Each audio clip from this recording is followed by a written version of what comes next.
Bueno, vamos a comenzar. Yo les traigo las primicias de mi trabajo. Un trabajo que estoy realizando, por lo que en un momento dado se está buscando, y efectivamente, como lo dijo la doctora Solar, para este momento no tenemos una religiosidad popular como término, pero sí tenemos estas faltas. Entonces, comenzamos. Yo les presento las primicias del día de hoy. No he hecho presentación alguna porque no tenía yo tan avanzada la investigación. Esta investigación ya tiene 2 años y medio y bueno, todavía me faltan 2 años para concluirla. Entonces, bueno, hay cosas muy interesantes que el día de hoy vamos a presentar. Bueno, si se habla de religiosidad popular, los antropólogos están fascinados con el santuario, ¿no? Las manifestaciones son estas. Cantidades importantes de peregrinos que llegan al lugar y bueno, las cantidades de cruces que van dejando a lo largo del camino cuando van a las peregrinaciones. Para los antropólogos esto se llama religiosidad popular. Para los historiadores son falsas, porque estamos hablando del siglo XVIII, un siglo donde es otra la connotación. Adelante. ¿Cuál es la problemática? Fíjense, el 6 de septiembre de 1783, el monarca Carlos III toma bajo su protección el santuario de Santo Cristo de Chalma y le concede al convento el título de real. ¿Y Carlos III estará seguro? Claro, las condiciones han cambiado. ¿Cuál es la problemática que vamos a trabajar? Me hizo muchas preguntas, pero yo dije, la primera que me muere es, ¿cuáles fueron los motivos por los que el monarca Carlos III concedió reconocimiento al convento y santuario de Chalma? Obviamente. ¿Qué implicaciones tuvo este reconocimiento? ¿Qué lugar ocupó el convento y santuario de Chalma, que fue el culto al Cristo, entre los devotos novohispanos? ¿Qué papel tuvo la provincia vecina del dulce nombre de Jesús en el logro del reconocimiento? La provincia se divide en 2, la del dulce nombre de Jesús, que es de peninsulares, y la de San Nicolás Tolentino, que es de criollos.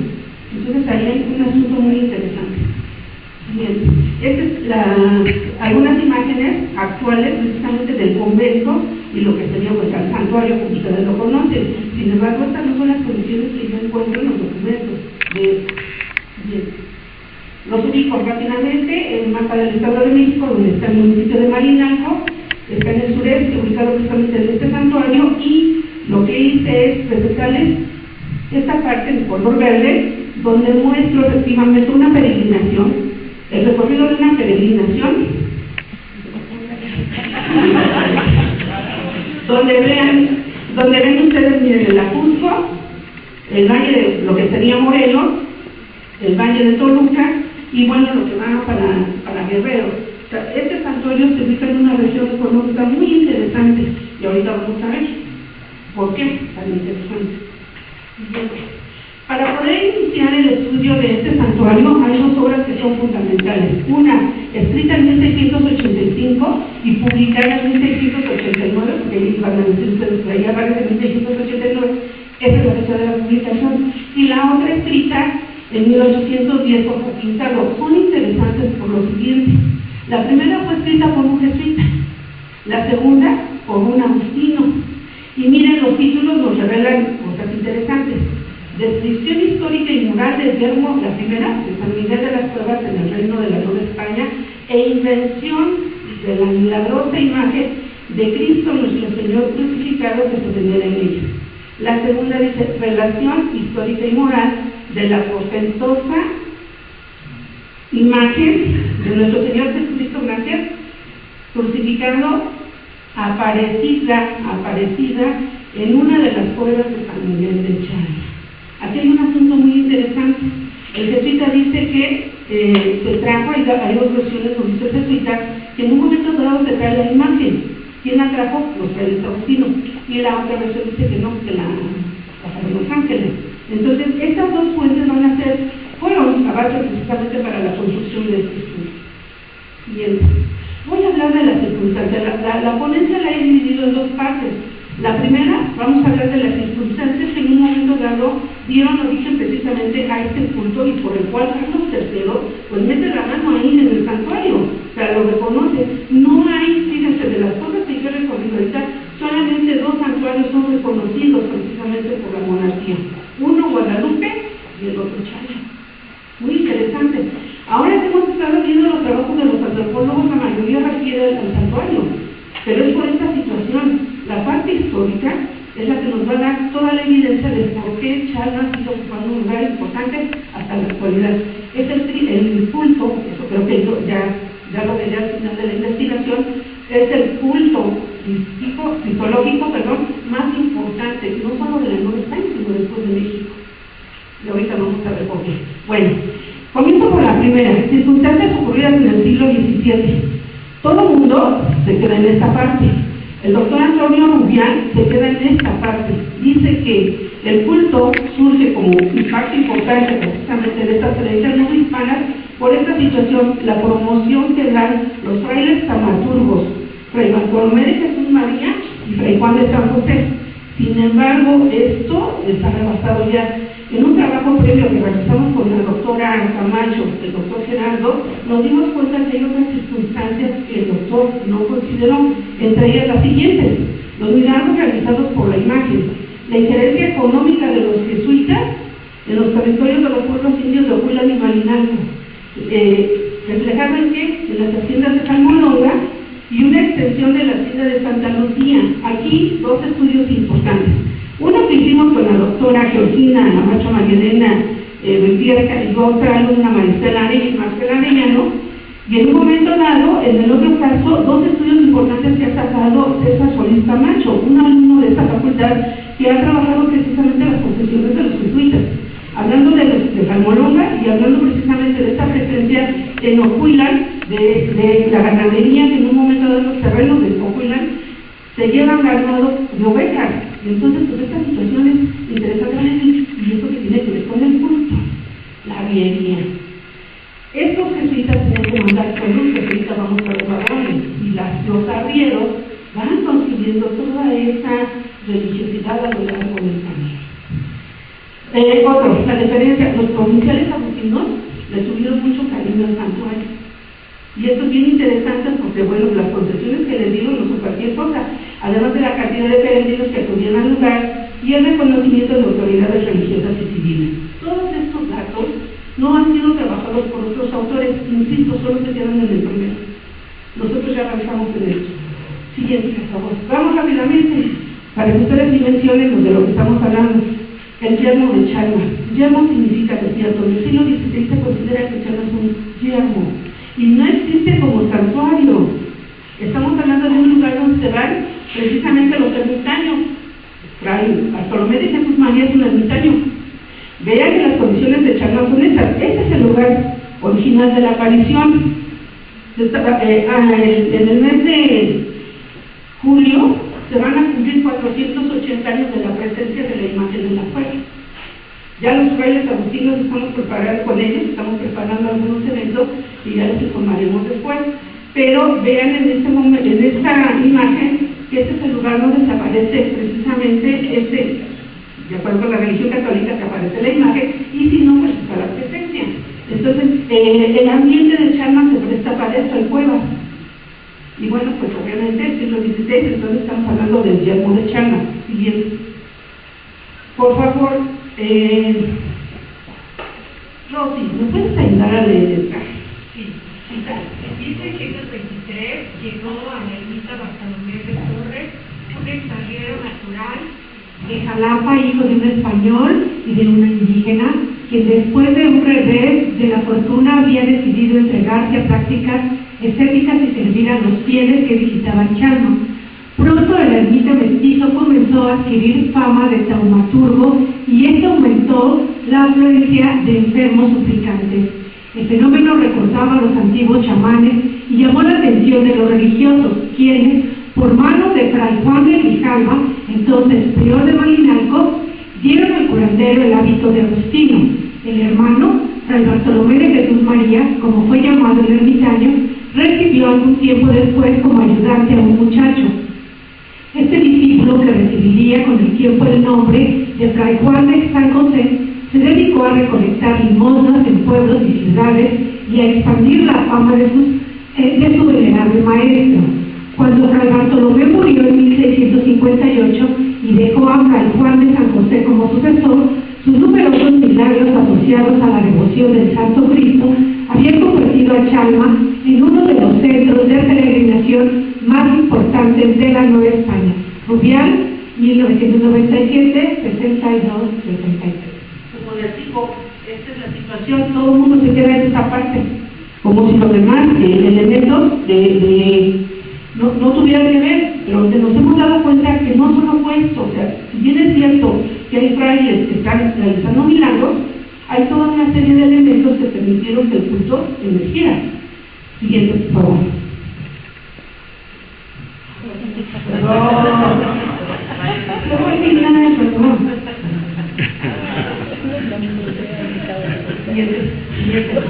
Bueno, los milagros del Cristo. El Cristo también realizó milagros.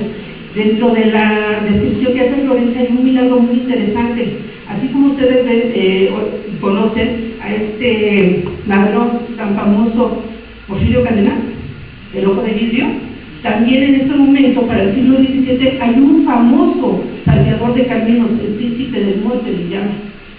Lo convierte, no me voy a tardar porque es una historia muy larga, pero lo convierte, y eso hace que en un momento dado, pues esto comience a permear, o sea, dice, bueno, el Cristo es milagroso, entre otros, resucita niños, compone incluso las relaciones de pareja, que también es muy interesante como aparece.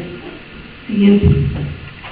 La presencia de los jesuitas, no es que San Ignacio de Loyola haya estado aquí presente, no. Lo que pasa es que todos los hijos de San Ignacio estuvieron allí, ¿dónde? En la hacienda de Jalmolonga, la que está en la parte superior, en este lugar estuvieron ellos con el asunto de la caña, la producción azucarera. Por el otro no cuidan con las ovejas. Siguiente, por favor. ¿Qué implica esto? Que el colegio de San Pedro y San Pablo requería de estos productos. ¿Pero cómo los llevaba? Bien, por medio de los arrieros. Los arrieros se convirtieron en los heraldos del culto.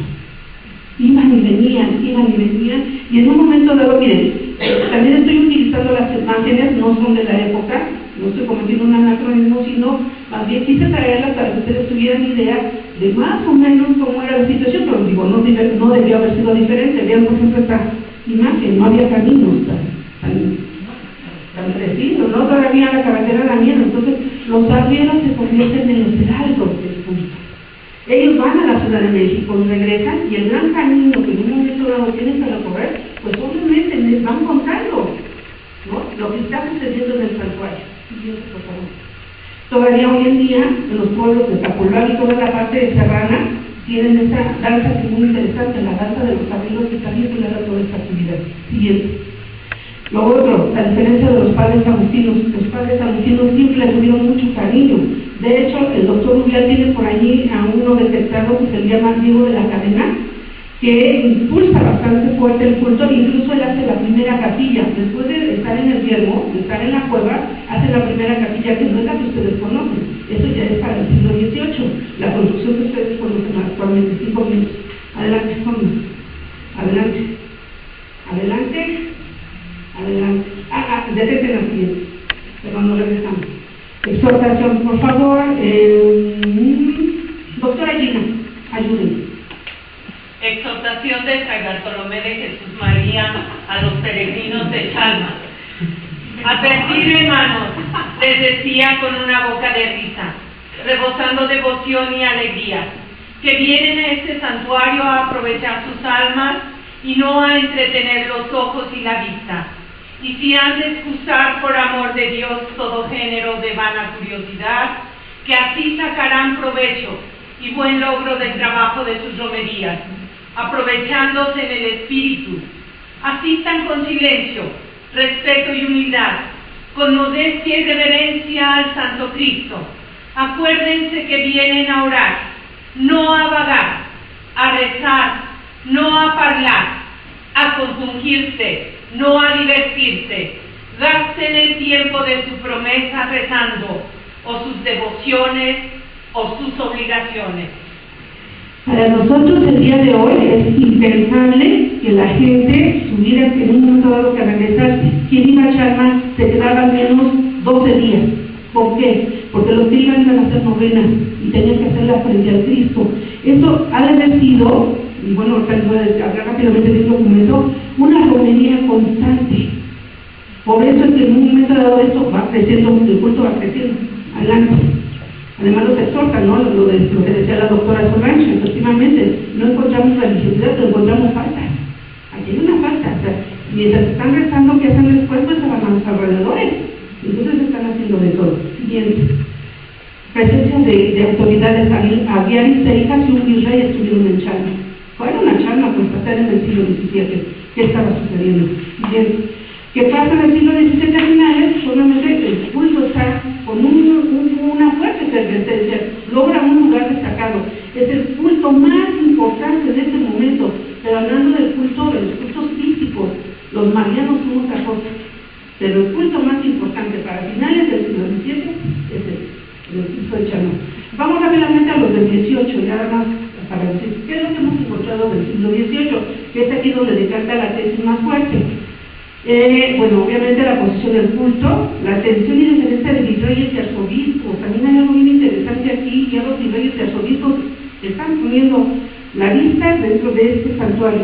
La posición religiosa en la Nueva España de la provincia del Dulce Nombre de Jesús. Los agustinos presionaron muy fuerte en la sociedad religiosa de este momento.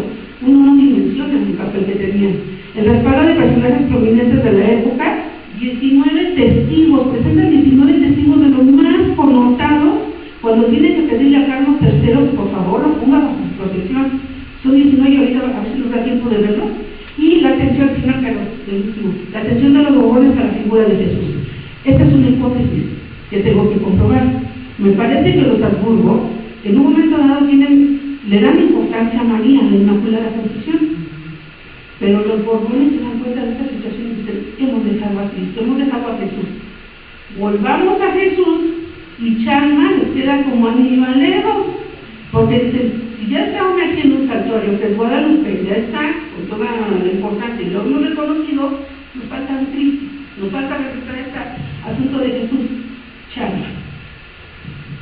Vamos rápidamente, pasemos las autoridades, casi estamos por terminar. Así que aquí me quedo.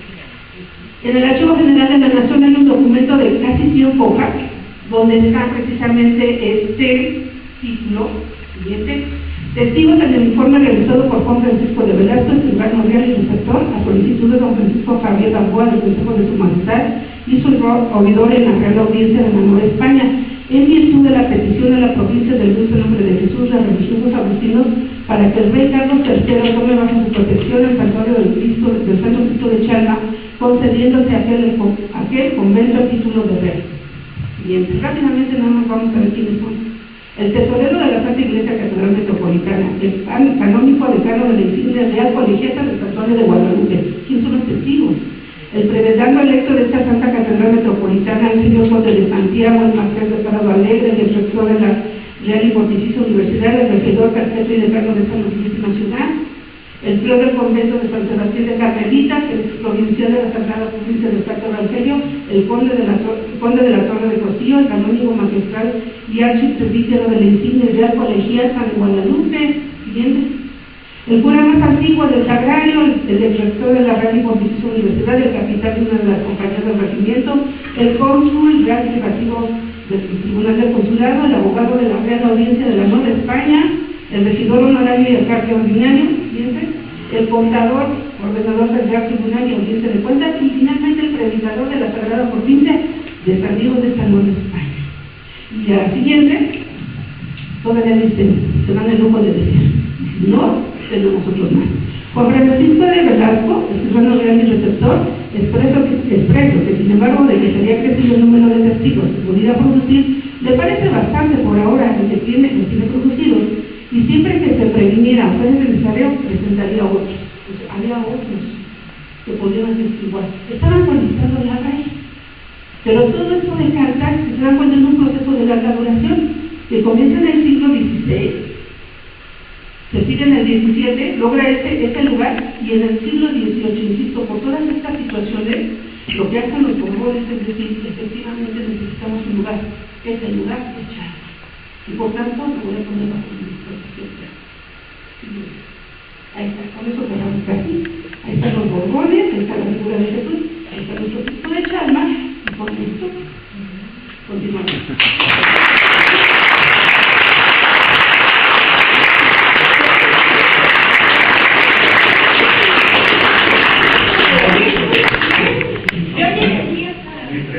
Muy bien, muchas gracias. Ahora le pedimos al doctor Gerardo González, nos ponga su trabajo. Es titulado Memoria, Tradición y Costumbre, el ritual de la pasada del cajón en una comunidad de origen otomiano, San Miguel Almagro, México.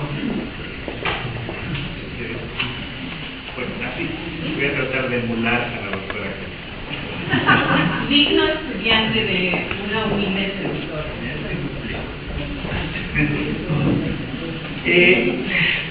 Quiero compartir con ustedes una breve reflexión y la ocasión del título me lo va a permitir. Tengo dos intenciones con esta presentación. En primer lugar, me parece que este es el resultado de algo que hemos empezado a trabajar con la maestra Pacheco desde hace ya más de una década, cuyo objetivo es tratar de vincular la historia con la antropología para ponernos a dialogar y obviamente volvernos sensibles ante los fenómenos que de pronto pareciera que simplemente son de datos, de nombres, de hechos. Y el segundo objetivo es rendir un tributo a mis ancestros, de los que ya no estamos acá y de los que ya se han ido, los que han partido, y muchas de las fotografías que les voy a presentar precisamente están ahí, las personas que ahora están ausentes. Entonces, la primera, por favor. Primero quiero ubicarlos en dónde está San Miguel Almaya, justo nuevamente. Este es actualmente el valle de Toluca, esta es la zona serrana, la que nos divide entre en el siglo XVI la Cuenca de México y el valle de Toluca, y sobre todo esta zona serrana estaba habitada por otomíes. Entonces, San Miguel, bueno, en aquel entonces Almaya, es una ubicación, es un lugar donde están habitando otomíes. La siguiente,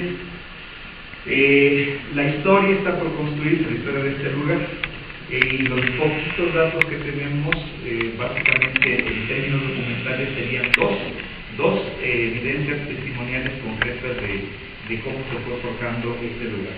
Este es un panel que se llama actualmente el panel de San Pedro Atlapulco, pertenece a la serie de los códices Quechaloyan, y aquí tenemos la representación de la fundación de Atlapulco. Este es un códice que procede de la primera mitad del siglo XVIII. Pero también tenemos un antecedente, antes de este códice tenemos una memoria pictográfica que se le conoce como títulos primordiales, y en ella está también narrada parte de la historia. Nuestra historia como comunidad, como pueblo, se vincula básicamente con dos entidades, con San Pedro Atlapulco, que fue nuestra cabecera en el siglo XVI, y con Capulua, que actualmente dependemos civilmente de ella. La siguiente. Ahora, me regreso un poquito, por favor. En esta memoria que fue elaborada, les decía, en la primera mitad del siglo XVIII, es fundamental para nosotros porque aquí se está representando lo que a juicio de los habitantes de Atlapulco fue el elemento más significativo, la fundación como pueblo. Y sabemos por otras evidencias que Atlapulco es una fundación mesoamericana y una refundación en la época de la expansión de la Trinidad italiana. Atlapulco es cabecera, tiene sus dependencias, tiene sus sujetos, y dentro de esos sujetos estamos nosotros. Éramos una estancia minúscula, pero en el siglo XVIII, cuando ya habíamos crecido, solicitamos nuestra independencia, cosa que obviamente a los de Atlapulco no les pareció, y desde aquella época tenemos pleito casado desde el siglo XVIII hasta el día de hoy, y yo soy uno de los principales promotores de esto. La siguiente. Ahora, cuando nos independizamos de nuestra cabecera, empezamos a buscar, ahí con mis ancestros, empezamos a buscar nuestra historia y tratar de referir elementos identitarios de dónde atarnos y cómo construir nuestra historia. Y uno de los elementos que nos sirve a nosotros como referente histórico para ser autónomos de esta antigua cabecera es curiosamente el cerro. Y no solo el cerro, la laguna que también está a la planta del cerro. Dos elementos simbólicos del pasado mesoamericano, el famoso alpete. No somos alpetes, somos un calpulli minúsculo. Pero esta geografía y este paisaje nos sirve para reinterpretar nuestro pasado y de pronto decir, ¿por qué no también somos un alpete? ¿No? Es una referencia. La siguiente. Y el segundo referente que tenemos para construir nuestra identidad, nuestro rostro, es la Iglesia. Documentos de AGN finales del siglo XVIII refieren que se pidió permiso a la Real Audiencia para que los indios de San Miguel Almaya salieran por todos los pueblos a colectar limosna y con esa limosna pudieran construir este templo. Es nuestro segundo referente identitario. El cerro, el agua y la iglesia. Siguiente. Y claro, pues quién va a habitar en el templo, pues nuestro santo patrón. Dice la memoria, a mí no me ha tocado, dice la memoria del lugar que él habita acá, está en el ciprés, está dentro del ciprés. No se le puede bajar, pero en la segunda mitad del siglo pasado cometieron la osadía de bajarlo, seguramente para hacer limpieza. Lo bajaron. Y ese día cayó una tromba que Dios guarde el agua. No nos inundamos porque estamos en cerro y el agua sigue. Y el segundo episodio de que cuando abandonó su lugar fue en el sismo reciente, cuando tuvieron que sacar todos los santos de la iglesia y repartirlos entre los mayordomos para que sea un resguardo, porque el templo había sufrido tanto. Pero en este tercer elemento donde también fijamos nuestra identidad, es tanta la devoción que le tenemos que obviamente nos identificamos mucho con él. La siguiente. Hay dos San Miguel, el del anterior, que es el que está resguardado en el sitio, y el San Miguel peregrino, que para los lugareños le decimos es el chaparrito, porque es una miniatura. Es un chaparrito pero muy bajo. O sea, en un ciclo festivo seguramente contabiliza más de 60 visitas al actual estado de Morelos, a la Ciudad de México, a Querétaro y a varios pueblos del estado de México. Y ahí es donde establecen los famosos compadrazgos, cuando se van a visitar, cuando llevan al chaparrito o el peregrino a otro lugar. La siguiente. Ahora, como toda entidad de este tipo, pues obviamente merece una fiesta que nos organiza en torno a un ciclo festivo. La fiesta del Santo Patrono para nosotros es lo que nos articula, es lo que nos da rostro, es lo que nos da vida. Si pudiéramos vivir en fiesta durante todo el año y no pasaría nada. La pregunta es, ¿pero quién trabaja mientras tanto? Pero bueno, entonces la fiesta es el elemento central de nuestra vida, se organiza con base en la mayordomía, los que reciben el cargo son mayordomos o cargueros, se apoyan en los fiscales y un elemento fundamental, el huevo, el que sabe más, el anciano, el que nos dirige. La siguiente.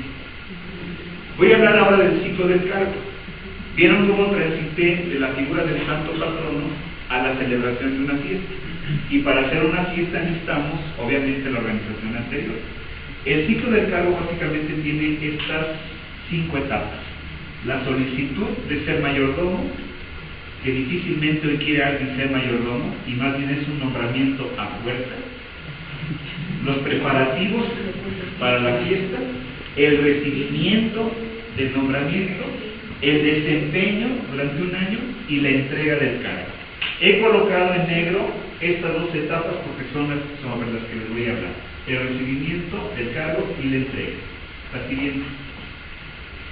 Aquí hay una imagen de un recibimiento formal del cargo. Aquí se han reunido los mayordomos pasados y los mayordomos presentes, y el recibimiento formal se realiza con base en la entrega de la vara de mando y de un rosario. La siguiente. Aquí vemos en la imagen cómo a uno de los nuevos mayordomos le están dando la vara de mando, mientras que la esposa del anterior mayordomo le va a colocar el escapulario. La siguiente. El segundo acto, después de tomar posesión formal del cargo, es asistir a misa para que el padre dé la bendición a los nuevos mayordomos. La siguiente. Aquí ya tenemos a los flamantes.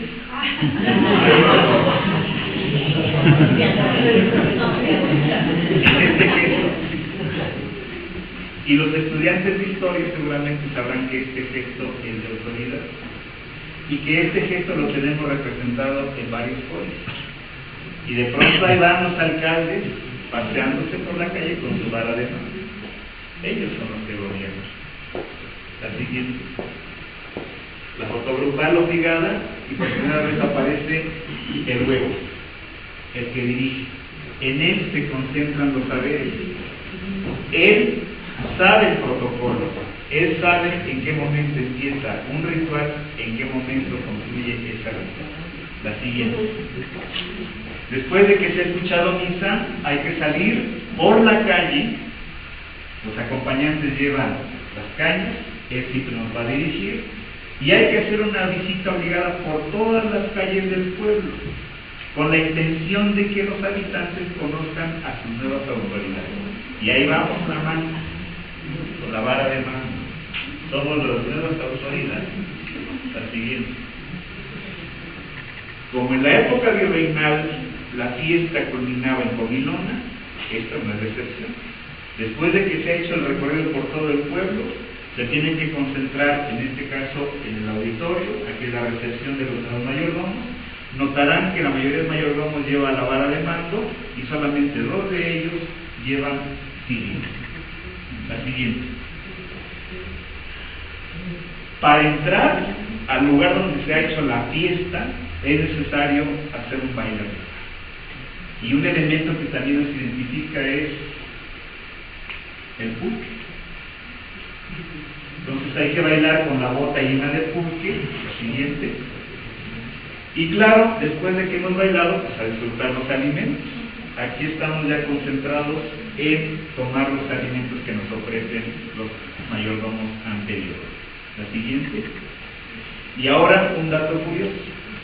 Casi a punto de finalizar la comida, pasa otro de los huevos, que durante mucho tiempo fue sacristán en la iglesia, y nos reparte un tamal ritual a los nuevos mayordomos. Y nos dice, toma esta reliquia en el nombre del Padre, del Hijo y del Espíritu Santo. Toma esta reliquia.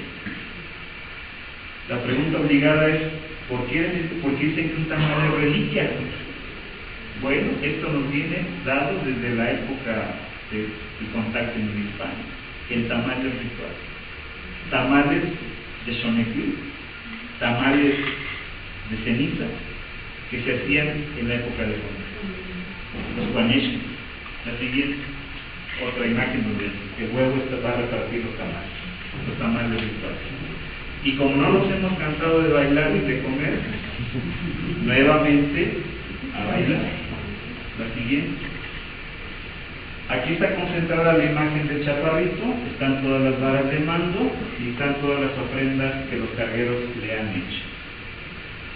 Les he narrado 2 episodios de recepción de la vara de mando, de los rituales de fiesta, de las comilonas. Y cuando uno ve esto, fácilmente la imaginación nos lleva a las denuncias que hacían las visitas pastorales.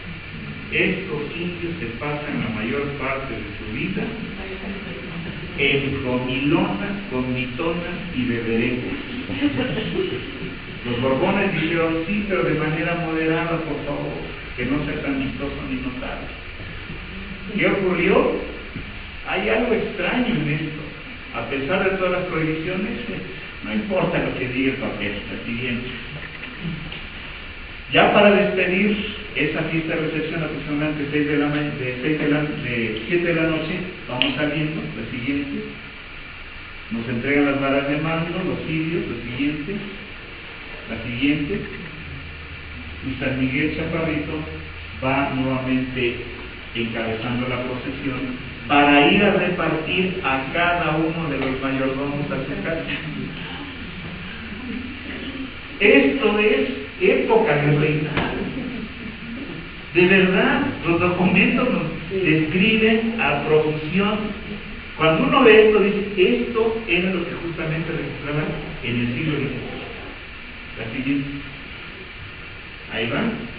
Y es tarde noche. 8 días después de que se ha recibido el cargo formal, hay una invitación a otra comilona que ofrecen otros miembros que se llaman diputados, pero no son los diputados que conocemos, sino los diputados de la imagen de San Miguel Arcángel, el estandarte. Y otra vez, a bailar, es obligatorio, la siguiente. ¿Ven? Los nuevos mayordomos tienen que bailar, la siguiente. San Miguel Arcángel siempre presente para ver qué están haciendo sus feligreses. Las varas de mando y el tercer huevo. 3 huevos que concentran los saberes. La siguiente. Otra vez el gesto de entregar el tamal ritual. La siguiente. ¿Sí? 10 años antes de hoy. Se nota el 5, siguiente. Y ahora llego al elemento fundamental de mi exposición. Se les entrega el cargo de manera formal, pero para que el cargo sea real y concreto, es necesario que eche mano de un elemento que nos aglutina. Son arcas, son arcones. En el pueblo decimos el cajón. Al cajón se le viste, se le adereza, se le adorna. ¿Qué contiene? Lo dejo al final. Siguiente. Y como parte de esa recepción del cargo ya real, o sea, cuando uno ya es mayordomo real, es hasta este momento cuando hace uno este rito. Hay que recorrer todo el pueblo y turnándose los 10 mayordomos, en cada esquina tienen que bailar el cajón. Frases que llaman nuestra atención de gente ajena al pueblo. Cuando una persona, me tocó escuchar, vio este gesto, dijo: ah, mira, qué curioso, en este pueblo bailan a sus difuntos. Grábense esa frase, ¿eh? En este pueblo bailan a sus difuntos. La siguiente. Hay que recorrer todo el pueblo y en cada esquina repetir este gesto. Y uno de los puntos importantes de este recorrido es el panteón químico, donde hay que bailar el cajón. ¿Por qué ese lugar es fundamental? Porque hay que conectarlo con el pasado de nuestros ancestros que están en el panteón, que también fueron mayordomos, con los mayordomos presentes. Se trata de vincular el pasado con el presente. La siguiente. Pero también es necesario que los mayordomos lleven a sus hijos de pequeña edad. Yo les decía, hace 10 años, él estaba pequeñito, pero era obligatorio. ¿Por qué? Porque es una forma de ir preparando a las futuras generaciones y de decirle: lo que yo hago ahora, tú lo vas a hacer. Una cadena continua. La siguiente. Este es uno de los señores más famosos del pueblo, el que por siempre ha bailado el cajón. Es como el máster, el titular, el que ha enseñado a todos los demás. La siguiente. Esos cajones, decía yo, ¿qué contienen? Son contenedores de la memoria. Estos son ejemplos de cajones de la Virgen del Carmen, no de San Miguel. La siguiente. Cajones más pequeños. La siguiente. Me tomo 3 minutos nada más para todo. Un balance general de lo que hemos visto en nuestro programa. Estoy convencido de que los pueblos que no han dejado su memoria por escrito, porque no han tenido sucesos relevantes que queden representados en papel, lo hacen a título personal, construyendo su propia historia. ¿Y cómo construyen su propia historia? Las primeras imágenes decían: hay una especie de identidad en torno del cerro que le llamamos Quilote. Y nuestros ancestros han generado toda una leyenda en torno de Quilote. Dicen que era parte de la famosa peregrinación mística y una de las princesas o nobles se quedó ahí a descansar. El lago también es importante, le da el nombre al pueblo, el Atl-Maya, y como lago dicen, tiene también su Atlanchaneque, tiene su sirena. Hay lógicas distintas a la nuestra, que es muy occidental. No voy a criticar ni a cuestionar. El último evento que tuvimos en el pueblo, hace como 3 años, fue la última aparición de la famosa plancha. tratamos de llevar a jóvenes guapos y bellos, exclusivamente me salvo, pero de preferencia son músicos los que se llevan. El tercer elemento identitario, el santo patrón. La siguiente, a través de estos tres elementos construyen su historia. Ahora, la mayordomía para nosotros es un vaso comunicante de la tradición, porque a través de ella comunicamos saberes ancestrales. Y para ello es importante la figura del huevo, los tres que les presenté. En ellos se concentran los saberes, ellos dominan el protocolo, incluso ellos llegan a controlar el tiempo. Y a las nuevas generaciones nos dicen qué hacer, qué no hacer y cómo comportarse. Los cargueros son una cadena infinita, infinita, infinita. Cada año hay nuevos cargueros y a través de su transmisión de saberes se reconstruye la historia. La última, el costumbre, así le decimos. Y el costumbre implica cargar y resguardar las reliquias del patrono fundador. En los códices de Chaloyan es muy curioso que los pueblos cabeceras tengan como figura fundamental a su santo patrono.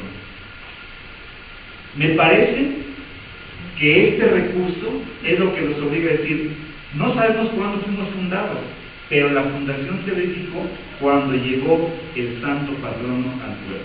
Y de ahí arranca su historia.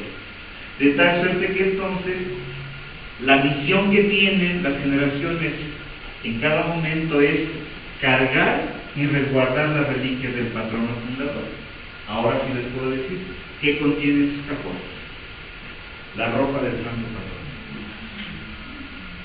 Año tras año se va acumulando y de lo que se ha hecho inventario, lo que conocemos, hay San Miguel tiene espadas, tiene sombreros, tiene las plumas, la balanza y un escudo. El escudo más antiguo que está documentado desde 1774, un escudo de plata. Ahí está contenido. Son reliquias, como en la época de contacto, los bultos sagrados, solo que aquí reelaboramos simbólicamente ese bulto sagrado y ahora lo que contiene es la ropa del santo. Insisto mucho en esa famosa apreciación. Qué curioso, en este pueblo cargan a sus difuntos. No estaba tan errada la apreciación, porque son las reliquias del patrono fundador. Y para nosotros la fiesta es un elemento articulador entre el pasado, el presente y la proyección a futuro. Toda nuestra vida gira en torno de la fiesta.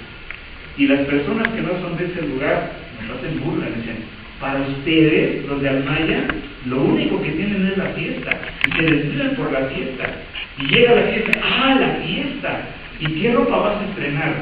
¿Y a dónde vas a ir? ¿Y a quién has invitado? Para nosotros, la fiesta es fundamental. Hemos construido nuestra historia con base en el santo patrono, con base en la fiesta y con base en esta estructura. Es lo que nos garantiza nuestra permanencia y nuestra proyección hacia el futuro. En conclusión, en los pueblos de indios de la época virreinal hay una lógica distinta de entender esto, ergo de construir. Y de pronto nosotros llegamos a hacer trabajo de campo y les queremos explicar muchas cosas y cuando ellos llegan a la distancia así de, está bien, te doy el testimonio, pero ¿qué crees? Yo tengo mi propia historia. No es necesario que yo la ponga en un artículo, en una tesis, en un paper, no. Yo tengo mi propia historia y mis propios elementos que me dan rostro e identidad. ¿Cuáles son? El santo patrono y la fiesta. Muchas gracias.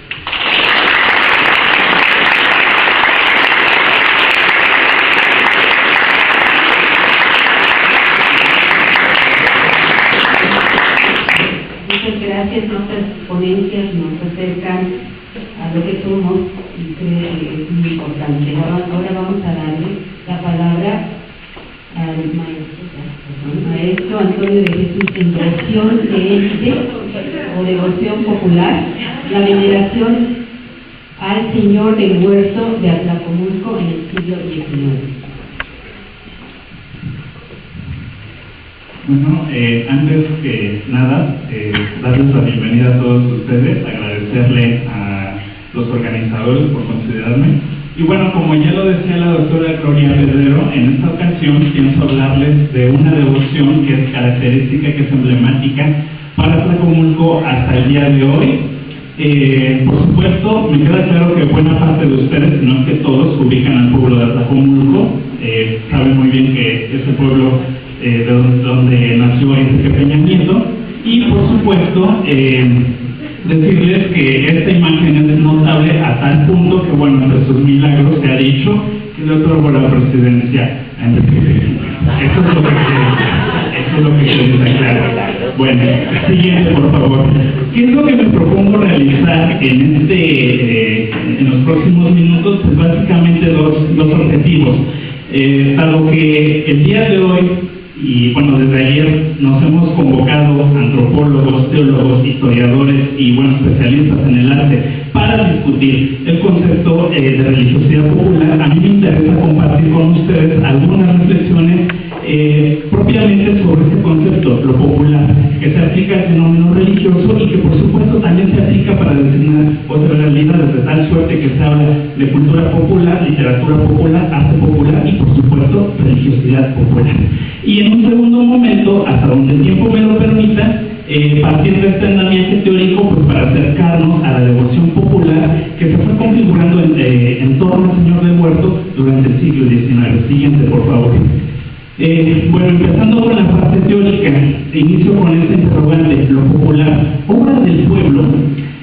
Por supuesto, nos queda claro que se ha vuelto un lugar común designar a lo popular, vincularlo con el pueblo. Y sin embargo, yo aquí les pongo esta pregunta. ¿La voz pueblo ha sido siempre la misma? ¿Qué debemos entender por pueblo?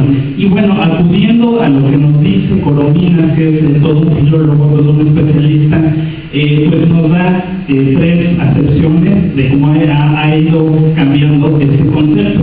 Entonces, en un primer momento hay que entender que pueblo es una voz que procede del latín populus y que originalmente se emplea para designar al conjunto de ciudadanos. Según Coromina, podemos encontrar ya este vocablo hacia el siglo XII. Posteriormente nos dice Coromina, hacia el siglo XV tenemos ya propiamente la voz popular y es un cultismo. Al final de cuentas es una palabra que está siendo acuñada por la gente que sabe, escribir, que sabe leer. Y creo que nos debemos de quedar también con esta reflexión, porque finalmente lo que se ha venido haciendo ayer y también hoy, pues es obra de personas que saben leer, que saben escribir, que está preparada y que de alguna forma está intentando acuñar pues un concepto. Se ha hecho en el pasado y por supuesto se ha hecho hasta el día de hoy. Y bueno, decirles que en un tercer momento pues tenemos la voz populacho que se acuña hacia el siglo XVIII, por lo menos tenemos noción de que existe en el siglo XVIII, y esta voz adquiere un tinte, un matiz pues bastante peyorativo, se emplea para designar al pueblo, ¿no? Deriva a su vez del italiano popolo. Y me parece que es aquí donde nos hemos quedado y se ha vuelto, insisto, un lugar común a la hora de hablar de lo popular, pues atribuirlo pues a un pueblo que caracterizamos como ignorante, inculto y demás, ¿no? Comencé a preguntarnos si es válido. Al final de cuentas, pues lo que tenemos es que pues todos estos han sido expuestos, acuñados, insisto, por gente letrada, por gente que constituiría parte de esta cultura dominante y que, bueno, ha querido caracterizar, conceptualizar al otro, ¿no? Siguiente, por favor. Bueno, entonces esta es la versión clásica. ¿En qué consiste el popular? Pues básicamente tenemos tres afirmaciones, las tres han sido recuperadas por este historiador Roger Chartier. De entrada debo de decirles que yo estoy partiendo de las reflexiones que hace Roger Chartier. Él tiene toda una serie de reflexiones pues para redirigir la discusión y pues tratar de entender lo popular desde otra óptica distinta a la del lugar común. Y bueno, este lugar común, insisto, consta de tres momentos. En primera instancia, bueno, se ha dicho que lo popular es lo contrapuesto a lo culto.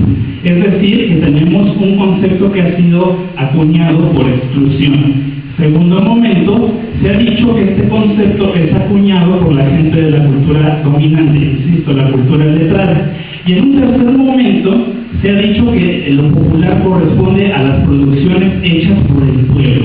Y se ha dicho inclusive con bastante temeridad, bueno, lo que es originalmente del pueblo, lo que es su obra. Estos son lugares comunes. Siguiente, por favor. Y bueno, frente a esos lugares comunes, Roger Chartier, insisto, nos emite toda una serie de reflexiones con las cuales yo comulgo, y bueno, de entrada es lo que nos dice, inclusive se los pongo a manera de interrogante: ¿de verdad lo culto y lo popular se excluyen radicalmente? Y no conforme con eso, puede hablarse de expresiones cultas originales, de expresiones populares originales, sin mácula alguna.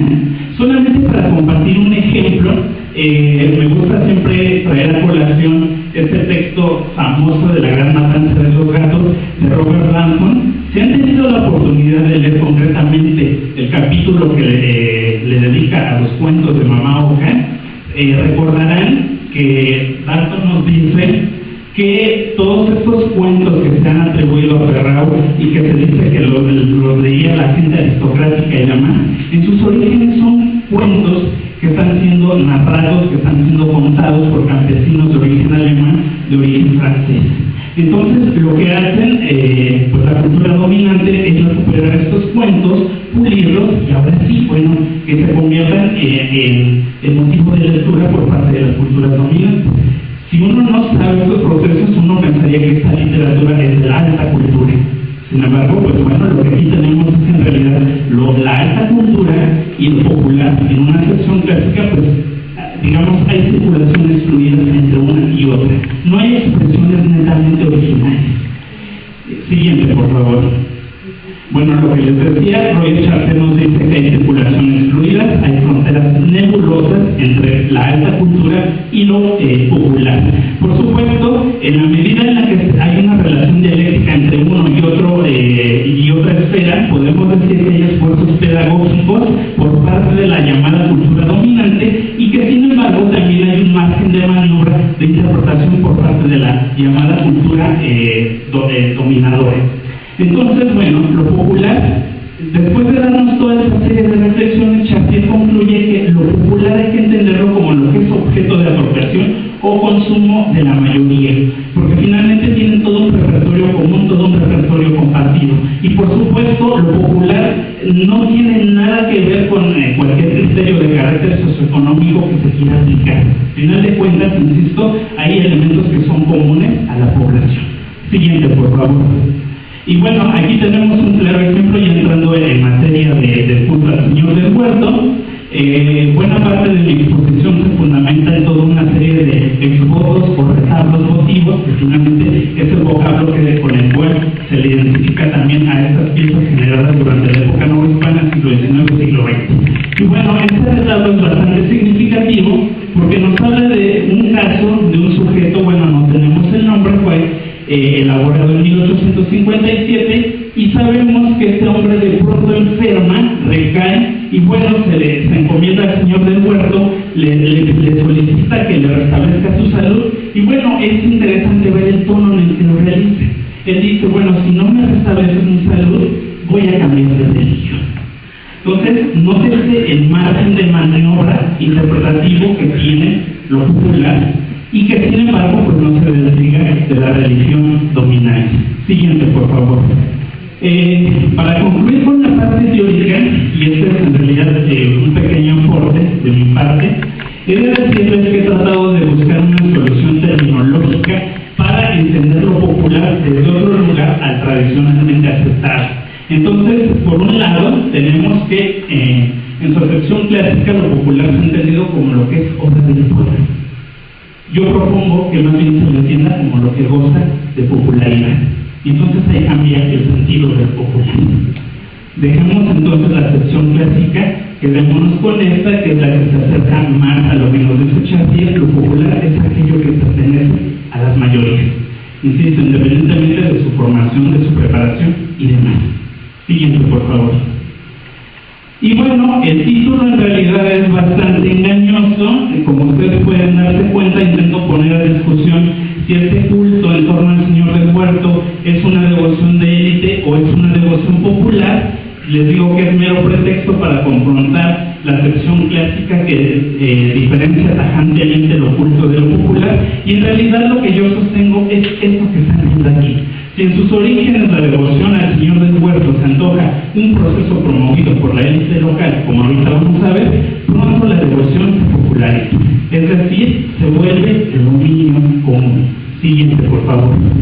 ¿Cómo, aquí una imagen, el Señor del Huerto se localiza en el valle de Ixtlahuaca-Tlacomulco, y bueno, que corresponde a este espacio, y quería compartir con ustedes que este Cristo no es el único que es venerado en el espacio. Hay toda una serie de Cristos locales, por supuesto la devoción al Señor de Chalma también está presente durante el siglo XIX, y bueno, el Señor del Huerto forma parte de estas veneraciones cristológicas. Siguiente, por favor. Bueno, aquí está el Señor del Huerto, dos exvotos, dos detalles de exvotos que también corresponden al Señor del Huerto. Siguiente, por favor. Y bueno, hablarles del origen, ¿cómo surge esta devoción? Para ello hay que acudir a una fuente que se elabora en 1901, obra del cura Trinidad Basurto, y él nos dice lo siguiente: el señor cura Flores Calderón, en el año de 1810, comenzó a levantar el santuario del Señor del Huerto y lo terminó el año siguiente. Los procesos de edificación llevaron solamente un año. Fue muy rápido, fue muy inmediato. Y ahorita les voy a explicar por qué. Dice la tradición que la venerable imagen estaba con otras muchas en un cuarto contiguo al lugar en que se erigió el santuario y servía anualmente para el paseo de los azotes y aposentillo. Esto nos está hablando del uso inicial que tenía la imagen. La imagen era empleada durante las funciones de Semana Santa. Por supuesto, la población la conocía, no era un personaje ajeno para ellos, y en la medida en que ya había cierto afecto construido a la imagen, se entiende también por qué de pronto, de formar parte de las funciones de Semana Santa, la población opta por elevarlo a los altares para su veneración y que cuente con un templo propio para este fin. Más en el año indicado, en 1810, se notó algo extraordinario en dicha imagen. Dice que se renovó. Ese fue su milagro que le valió la edificación de su templo. Y esto dio ocasión a que, toda la feligresía se empeñase en levantar a la mayor brevedad el santuario que hoy existe. En buena medida podemos decir que el principal instigador para que se venere al Señor del Huerto es el cura párroco, un elemento finalmente activo dentro del pueblo, porque el pueblo no hay que entenderlo solamente como esta masa, insisto, ignorante, inculta y demás. Dentro del pueblo también forman parte el cura párroco, las autoridades políticas, que finalmente también tienen una participación activa en todos estos procesos devocionales. Siguiente, por favor. Y bueno, también los exvotos son significativos. Este es el más temprano que tenemos, fue elaborada por doña Josefa Peláez, más bien mandado a hacer por ella. Sabemos que esta mujer estuvo vinculada con las primeras autoridades políticas de Tlacomulco. El primer alcalde de Tlacomulco, elevado como tal en 1824, fue don Agustín Peláez. Ella es miembro de esta familia. Entonces ya tenemos dos elementos significativos. Por un lado el cura párroco, por otro lado, pues bueno, una dama notable para Tlacomulco. Dos personas que están de alguna forma contribuyendo en la configuración de esta devoción. Y bueno, ella le dedica este exvoto porque el Señor del Huerto intercedió por ella, se le apareció un perro negro que la amenazaba con hacerla pedazos. Afortunadamente no ocurrió esto. Y bueno, más de uno pudiera burlarse, pero ¿cómo es posible? ¿Le está dedicando un exvoto tan solo porque se le apareció un perro negro? Hay que contextualizar este exvoto, es de 1813, todavía es novohispano. Si ustedes han tenido la oportunidad de leer el texto de Gisela von Bovenster, entenderán que ella nos ha dicho que muchas veces el demonio se materializaba en perros negros. Entonces, bueno, se le apareció el demonio, no era cosa muy oscura. Siguiente. Aquí tenemos otro exvoto también de los primeros, en este caso elaborado por un administrador de una hacienda de Tlacomulco, la hacienda de Toxin. Entonces, bueno, nótese que ya tenemos a un cura párroco, a una dama de Alcurnia, a un administrador de la hacienda. Entonces, pareciera ser que la gente de lo más granado de Tlacomulco es la que está levantando e impulsando ese punto. Y sin embargo, los exvotos tempranos también nos registran la presencia de otros actores que no necesariamente tienen que ser de lo más granado. Siguiente, por favor. Entonces, frente a una doña Josefa Peláez, pues bueno, tenemos a un tal Francisco, no sabemos cómo se llama, no es don, entonces bueno, no es notable, y sin embargo, él también le está dedicando de manera temprana un exvoto al Señor del Huerto, porque su esposa, que recién se acaba de aliviar, de pronto, pues ha recaído, y él, pues pueden ver, está implorando al cielo para que el Señor del Huerto y además la Virgen de la Soledad se apiade de su esposa. Siguiente, por favor. Y bueno, aquí tenemos otros exvotos. Es el único caso que tengo reportado en donde una persona le está dedicando en dos distintos momentos 2 exvotos al Señor del Huerto. Es el caso de don Vidal Fuentes. En un primer momento, bueno, porque se cayó a un cuerpo de agua con todo el caballo, y acá, pues porque de pronto pues tuvo un dolor de pecho, ¿no? Siguiente, por favor. Nuevamente, contrastando el caso anterior, tenemos a este personaje que es un tanto notable frente a este otro sujeto que se llama Juan Sánchez. Y bueno, pues ustedes pueden darse cuenta, inclusive por la vestimenta, que pues forma parte del pueblo en su acepción pues tradicional. Siguiente, por favor. No les voy a hablar, por cuestiones de tiempo, de los 27 exvotos que nos han llegado hasta el día de hoy, más aparte otros fragmentos, pero me interesa compartir con ustedes que si a grandes rasgos resumimos cuáles son los milagros reconocidos al Señor del Huerto, que de alguna forma van a contribuir a afianzar, a consolidar este culto. Lo que tenemos es que muchos de ellos son por motivo de que, bueno, sus devotos le están agradeciendo por librarlo de los percances de los caminos. No hay que pasar por algo que en México decimonónicos, y por algo se caracteriza, es por la inseguridad de los caminos. Entonces el tema es dominante. Otro exvoto que rompe toda la agenda votiva conocida es el caso de que el Señor del Huerto evita que se consume, que se cometa una violación, que es este exvoto. En otros casos, por lo menos uno, sabemos que también el Señor del Huerto tiene la capacidad de resucitar a los muertos. Y bueno, buena parte de los exvotos van encaminados a agradecerle al Señor del Huerto porque ha procurado la salud de sus devotos, porque ha sanado sus padecimientos. Entonces, bueno, aquí se ven reflejadas cuáles son los motivos por los cuales los hijos de Tlajomulco de pronto están articulando, consolidando este culto en torno a este Cristo. Siguiente, por favor. Bueno, aquí algunos ejemplos. Aquí un caso de un curandero, Rafael Becerril, que le pidió al Señor del Huerto y a su madre que le sanara a 25 enfermos. Ellos no se conformaron con este número y dijeron, bueno, mejor le vamos a sanar 35 personas. Por supuesto, habría que preguntarse qué pensaba buena parte de los labradores de Tlajomulco, que constituyen el grueso de la población, cuando veían esta imagen, cuando veían este cetro singular de portal. Seguramente, y esta es una hipótesis, seguramente ellos pensaban, bueno, es el personaje más idóneo para solicitarle la procuración de nuestro sustento. Siguiente. Por supuesto, en la configuración de este culto también tienen presencia e injerencia notable pues las autoridades, los jerarcas de la iglesia. Entonces, por lo menos por esta litografía sabemos que 2 prelados, el arzobispo Conde y el arzobispo Labastida y Dávalos, se dan a la tarea de otorgar indulgencias a la gente siempre que procure rezar un Padre Nuestro, un credo a esta imagen. Siguiente. Y bueno, algo que no deja de llamar la atención es que inclusive estas propias láminas metálicas que son los exvotos, de alguna forma van a contribuir a que la gente que va los ve, los conoce. Si no sabe leer, por lo menos intenta leerlos de manera visual, se haga de alguna idea de lo importante que es la imagen, de lo milagrosa que es la imagen, y muchos de ellos dicen que se los dedican para su mayor culto y veneración. Es un canal mediante el cual también se está reconstruyendo la devoción en torno al Señor del Huerto. Siguiente. Y bueno, llama la atención, finalmente es la población la que está articulando este culto, que no se queda solamente con el Señor del Huerto. Al final de cuentas, la población está consciente de que tenemos tantas entidades sobrenaturales como, entidades divinas, como se pueda. Entonces, en el caso anterior vieron que se le pide al Señor del Huerto, pero también a un santo niño de Atoche. Aquí vemos la presencia del Señor del Huerto, de la patrona de Tlajomulco, la Virgen de Guadalupe, pero también del Señor San José, Señor del Huerto y, bueno, la Sagrada Familia. Entonces, bueno, tienen un amplio repertorio de imágenes para satisfacer sus necesidades. Y el señor del huerto sigue ocupando un lugar dominante. Siguiente.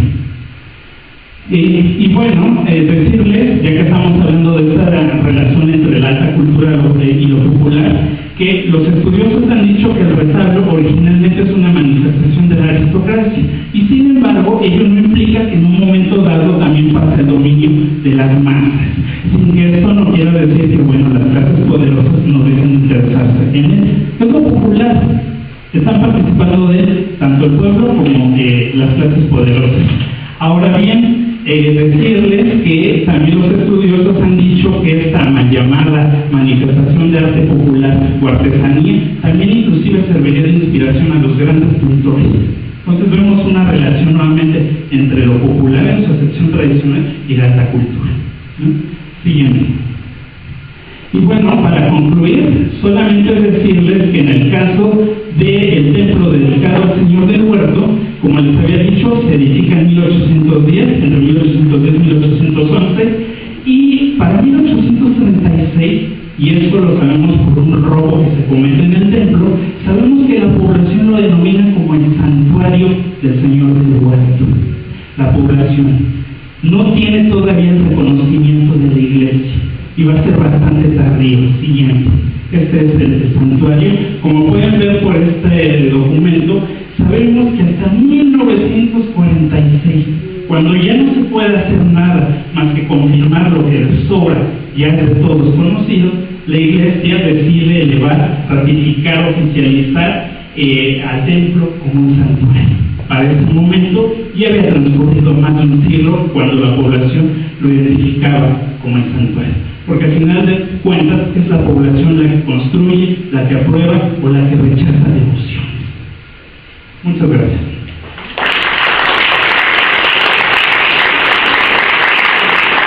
Doctora Jarquín, María Teresa Jarquín Ortega, ella viene del Colegio Mexiquense, y el título de su trabajo es San José y el inicio de las fiestas del maíz, la devoción josefina en el Valle de Toluca.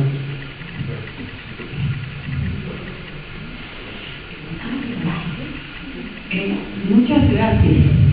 Muchas gracias a los que tienen la paciencia de estar aquí sentados y escuchándonos todavía. Desde las 9, todos me escuchan, ¿verdad? Pero no siempre somos también. Cuando somos de familia numerosa, para que nos escuchen los hermanos. Quiero agradecer a los organizadores por haberme aceptado. Esto es parte de un trabajo que estamos realizando todos, como yo les digo, cariñosamente con ellos. Sobre un libro que vamos a sacar todo el sintetismo religioso, como que no son, no mandé el libro de caminación, el libro de recorrido, el libro de vacaciones, antes de vacaciones, ¿verdad? Estamos hablando de toda la sintética que encontramos en la parte occidental del Estado de México, que ha llevado bastante tiempo. En este caso, voy a hablar de San José, el inicio de la siembra del maíz, la devoción josefina en el Valle de Toluca. Llámale otros San José, porque ordinariamente lo pintan viejos.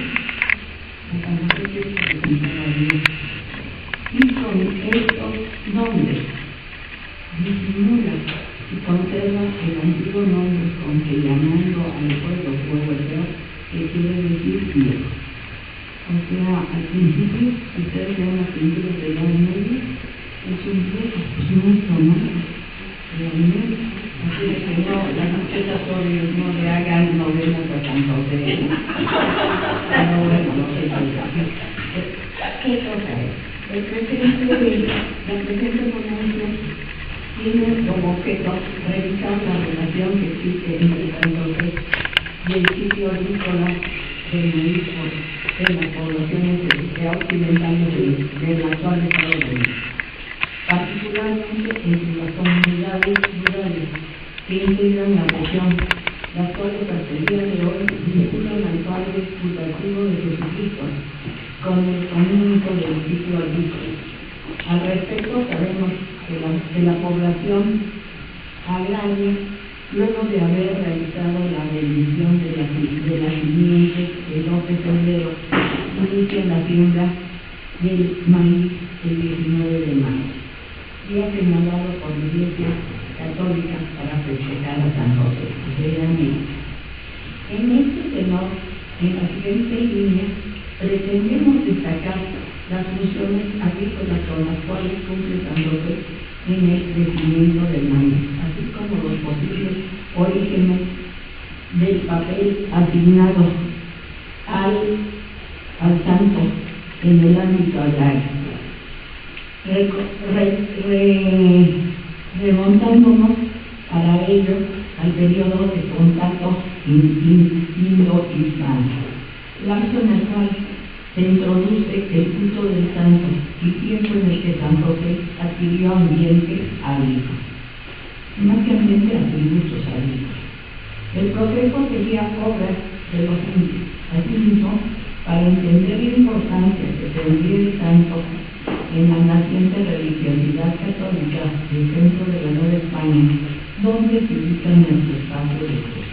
Y en realidad, en la cristiandad de aquella época, será necesario reseñar, aunque sea brevemente, los orígenes de la devoción josefina, fenómeno reciente para el siglo XVI. Por razones evidentes nos interesa destacar la evangelización y la promoción de San José en el Valle de Puebla.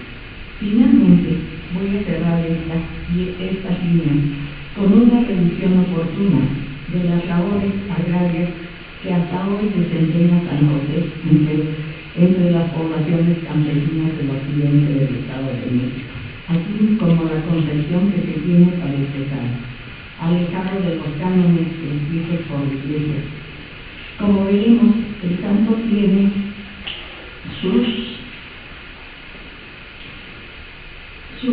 su relevancia crucial en el proceso agrícola, por lo cual no podemos ignorar con demasiada facilidad su estudio en la presente unidad. La devoción josefina en el común, reconocido en la tradición cristiana como descendiente del linaje de David hacia el sacerdotismo, esposo de María y principalmente por ser el padre putativo de Jesucristo.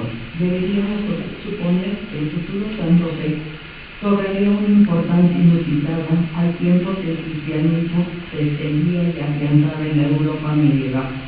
Como es sabido, José, de oficio carpintero, se desposaría con la Virgen María, teniendo la encomienda de proteger su castidad para salvaguardarlo de las calumnias por el nacimiento del Hijo de Dios y para ayudarlo en sus viajes, prácticas y persecuciones. Acciones que se hacen patentes en los cuidados que le procura a María infinita y a esta y a Jesús cuando emprende la huida hacia Egipto para ponerlos a salvo de Roma. Así es de que las que sean más ustedes busquen sus santos. Como se ha dicho, con este papel notorio debería pensarse en la importancia de San José para el cristianismo. Pero ocurre lo contrario, pues resulta ser más bien una figura marginada durante la Edad Media, teniendo que esperar hasta el siglo XV y XVI para recibir el impulso de su devoción como consecuencia de la propaganda que le hace la difusión de su culto. Aunque hay algunas noticias que aluden a la existencia de su culto en la Iglesia oriental para los siglos IV y V, y no obstante que ya para el siglo XII los carmelitas habían comenzado a trabajar en la devoción de la Iglesia occidental. Lo cierto es que su relevancia entre los fieles de la cristiandad europea se materializará algunos siglos más. Al respecto, conviene decir que la ausencia de reliquias para su postrera veneración y desde luego el papel que la tradición cristiana le asignó a José influyeron notablemente en el relevo que tuvo durante el siglo. Por lo que concierne al segundo asunto, que no obstante su cercanía con Jesús y María, la apariencia senil con la que se logró a representarlo discursiva y visualmente a José en aras de defender la pureza de María, haciendo inviable que él fuera el padre biológico de Cristo, contribuiría bastante a la mengua de su eventual devoción, presentado por la tradición como el padre putativo de Cristo, la óptica alimentado en torno a San José por las masas avanzaría en otro sentido. Para ella, José sería un tonto, burlado por la vida, haciéndose cargo de un hijo que ciertamente no era suyo. Fíjense qué duro está esto. O a los franciscanos, son a quienes profesan una particular devoción a José. Debemos de considerarlos como los precursores de la veneración josefina, que cuajaría entre los siglos XV y XVI. A ellos debemos la institución de la fecha para celebrar el santo el 19 de marzo, comenzando a hacerlo a partir de 1799. Cabe destacar que sería hasta 1479, cuando mediante los esfuerzos de John Gerson, uno de los apologistas de San José, como veremos, la fecha se oficializará, ratificándose de nueva cuenta en 1621 a los franciscanos.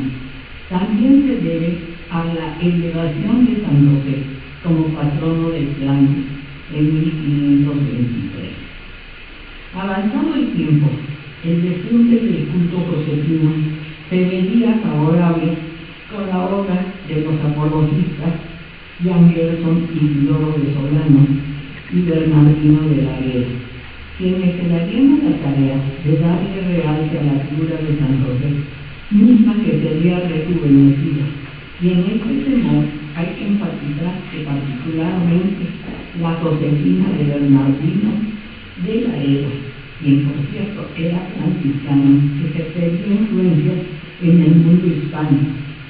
Se ha dicho, por ejemplo, que la obra sería conocida por Santa Teresa de Jesús, obra de los difusores del culto de San José para todos los aspectos hasta aquí ha referido.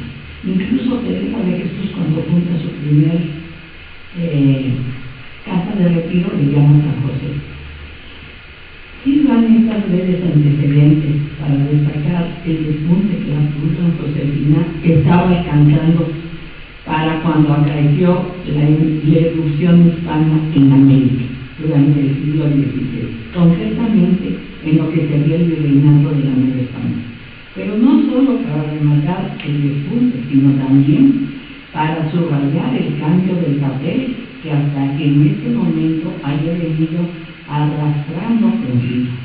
San José, quien de ser un personaje un tanto marginal, pasará a ser revitalizado y recuperado por lo que a su función de primer orden en la historia del cristianismo primitivo se refiere.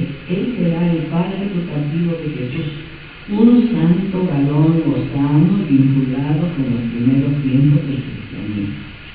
Ilusión de San José en la Nueva España. Como se destacó líneas atrás, la orden de San Francisco tendría una acción destacada en el despegue de la devoción josefina.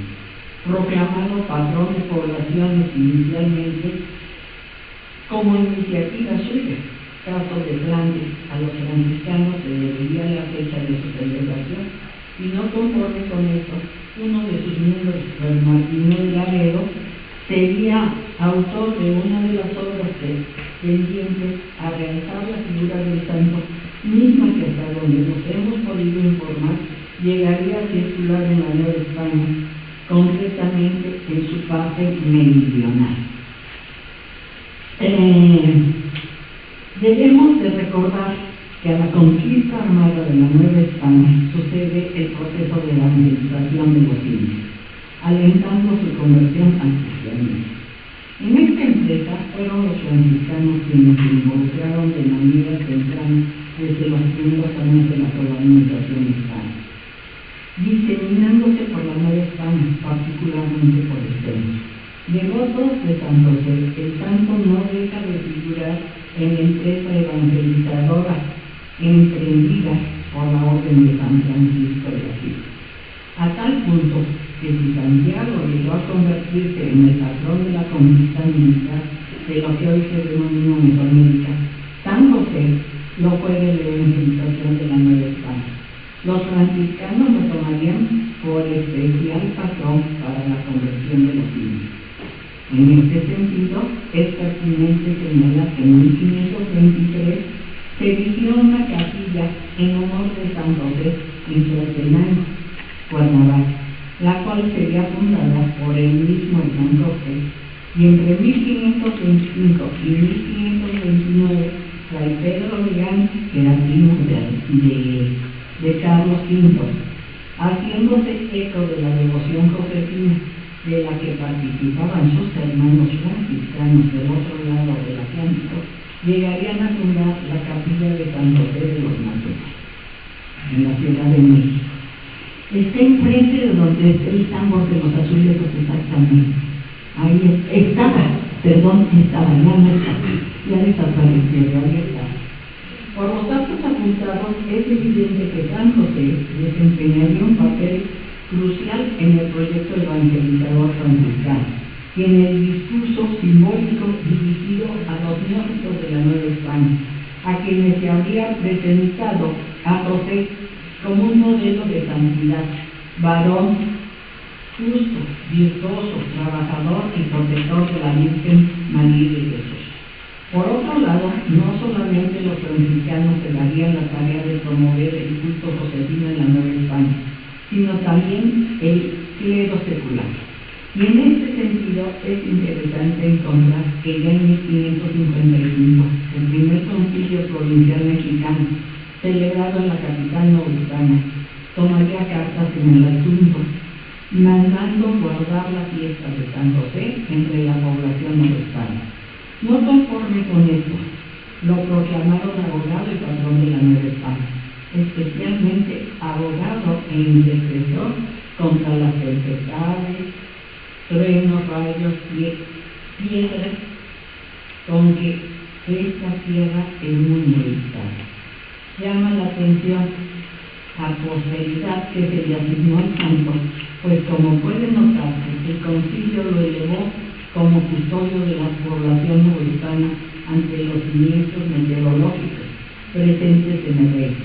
Esto debemos tenerlo presente, toda vez que también en los ámbitos naturales San José aparecía identificado con atributos meteorológicos y agrícolas.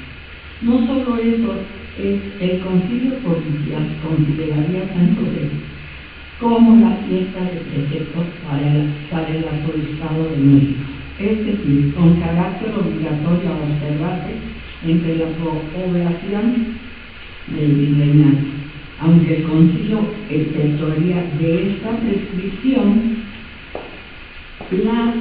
a los indios, a quienes le reduciría el número de fiestas a realizar.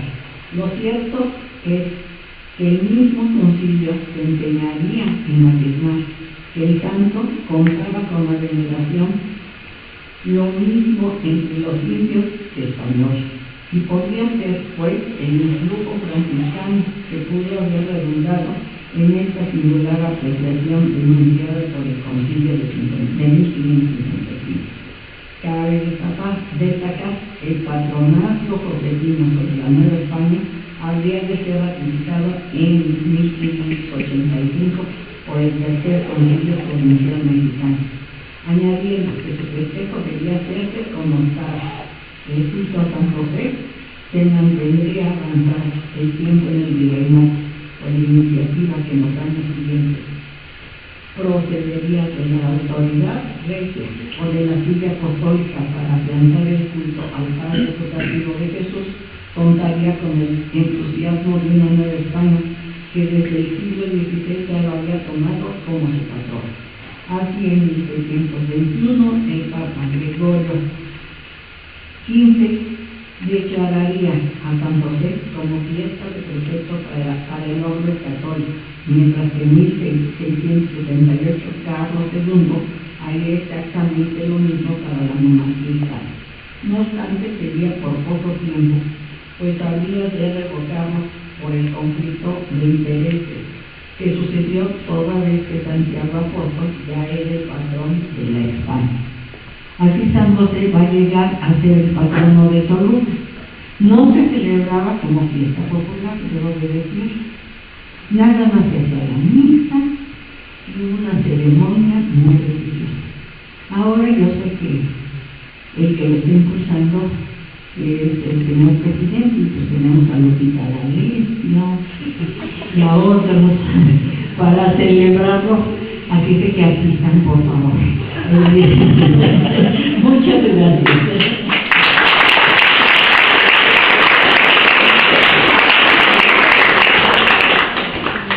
No nos queda mucho tiempo, desafortunadamente, pero quisiera hacer algunas preguntas o comentarios, por favor. A ver. Sí.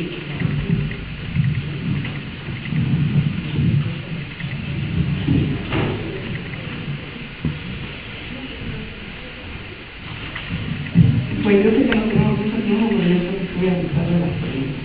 Perdón. Pues muchas gracias pues por compartir los saberes. La verdad es que nos vamos con mucho aprendizaje, yo creo que desde el día de ayer. Pues tengo una pregunta para la maestra Magda.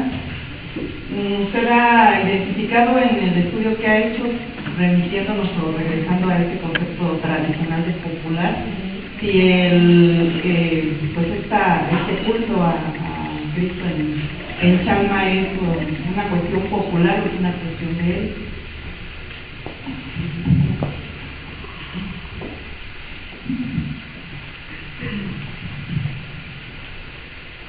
Voy a insistir en lo que comentó la doctora en la mañana, la doctora Solares. Para el mundo no hispano no se ve como religiosidad popular, sino transgresiones.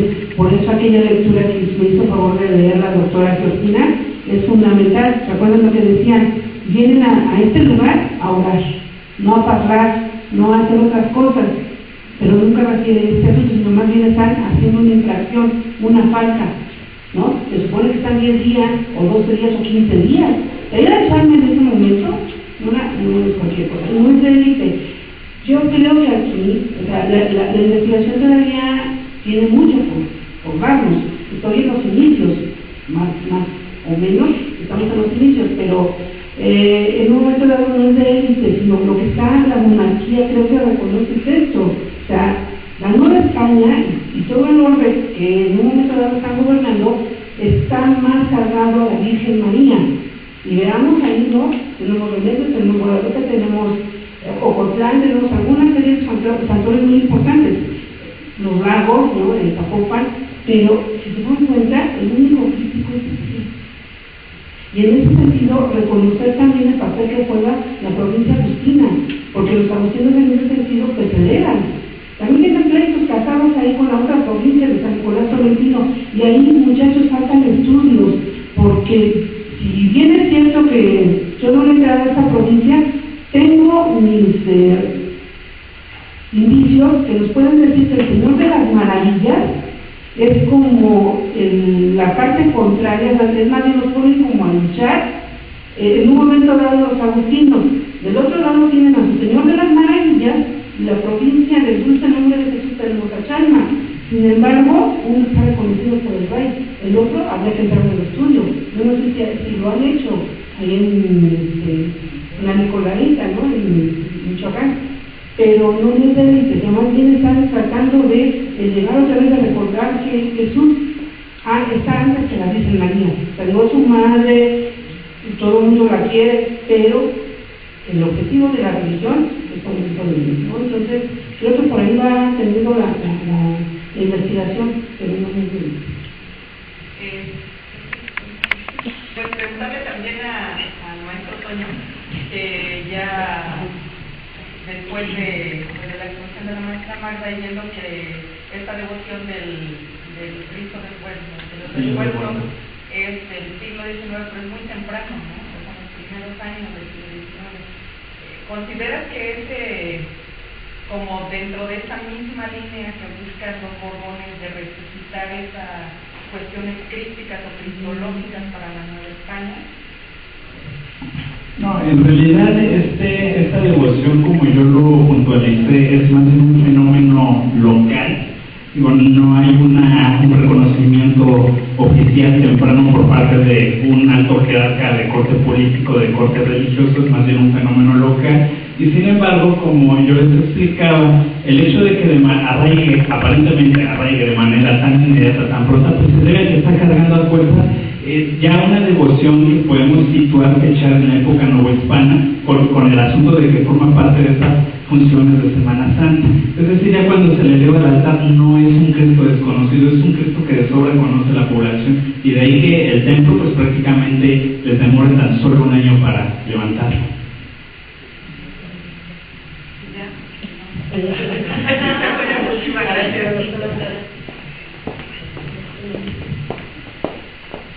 Gracias. Bueno, es que mesa tan bonita. La verdad es que los felicito a todos. Realmente el trabajo también del doctor Gerardo es un comentario, me puso la piel chinita porque su presencia de hacer observación participante y que a veces a mí me invitó a reflexionar también de mi pueblo, de mi abuelita, y decir, es que yo también debo de hacerlo y quiero hacerlo, porque ando trepada en los volcanes y en otras cosas, y de repente, bueno, eso en la conferencia de ayer, y de repente digo, claro, está también esto que no he volteado, y decir, es mi pertenencia, mi identidad, y voy a trabajar en eso. Gracias. Y para la doctora Gertrudis, yo tengo la línea de la biología indígena y bueno, toco muchos temas, pero me llama la atención los santos propiciadores y controladores del temporal que hemos trabajado a lo menos. Tengo una lista de todos los santos que son controladores y propiciadores. Entonces tenemos desde el Señor de Chalma, el Señor de Mecameca, San Juan, Santa Cecilia, San Isidro, bla, bla, bla, bla, bla. Y es un trabajo que he recopilado durante algunos años.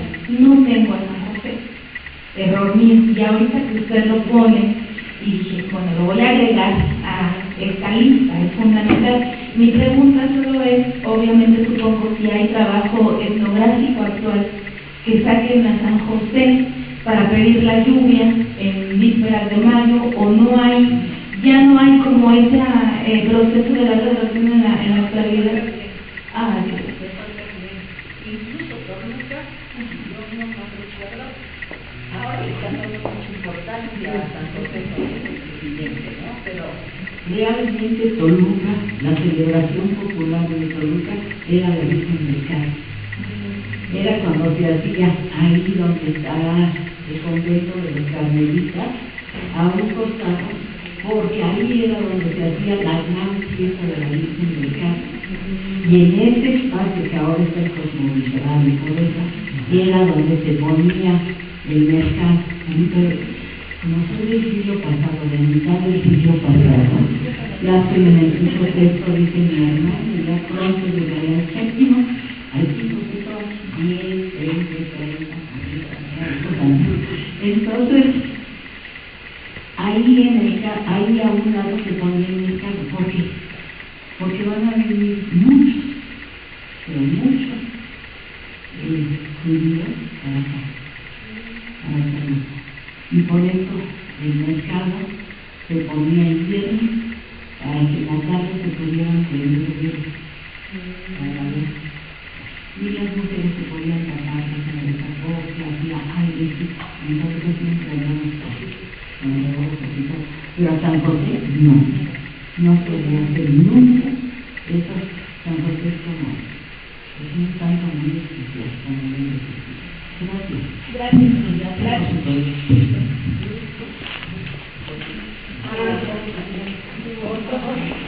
Por favor, digan.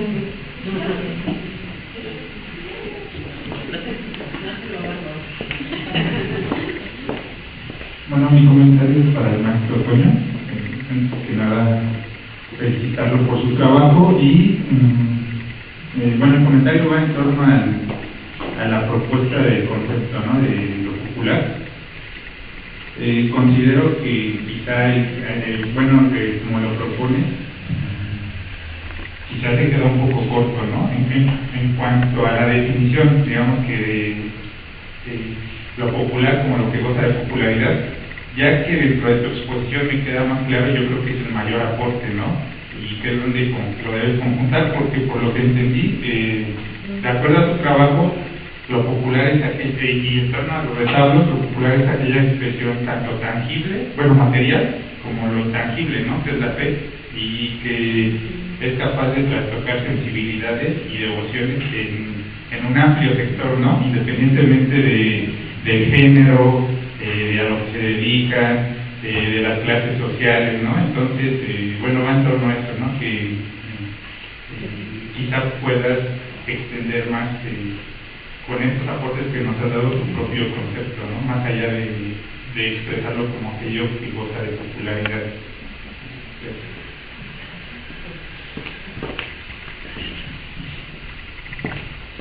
Respondo rápidamente.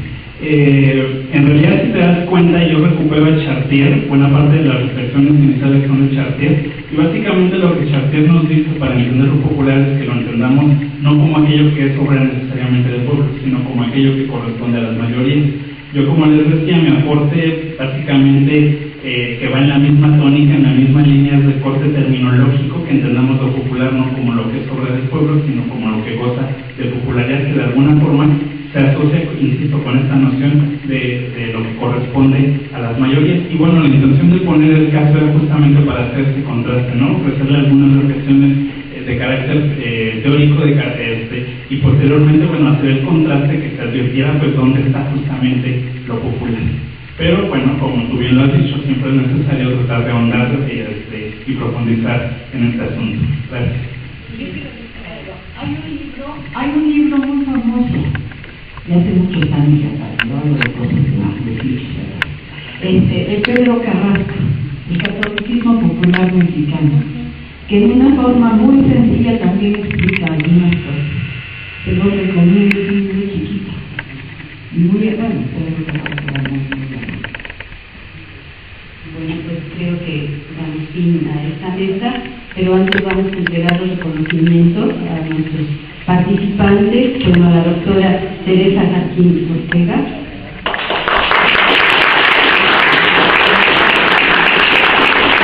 al maestro Antonio de Jesús Enrique Sánchez,